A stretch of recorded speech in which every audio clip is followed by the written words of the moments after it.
আপনি জানেন ওই যে হিরো আলম ভাই যেদিন ওকে ডিভোর্স দিছিল, আমি কিন্তু হিরো আলম ভাইয়ের পাশে আসলাম।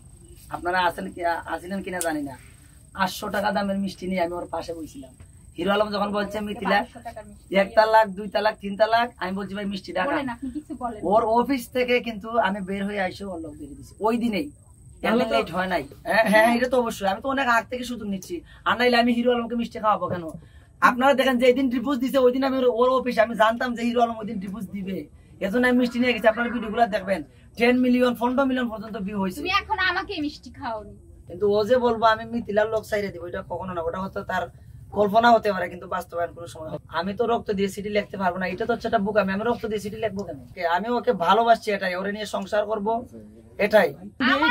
আমার যখন প্রেজেন্ট যে থাকবে তাকেই আমি ভালোবাসি, মন থেকে ভালোবাসি, মন থেকে ভালোবাসি। কিন্তু যখন সে আমাকে ছেড়ে চলে যাবে তখন আমি তো বেছে নেব। হ্যাঁ, সবচেয়ে হচ্ছে মানে যদি ওই 1 সপ্তাহ ভাতও না খায়, আপনি যদি ওরা চা খাওয়ান রং চা, তাও সিলেটি চা পাতা দিয়ে যদি ওরা খাওয়ান 1 মাস রাখতে পারবেন, ভাত খাবে না।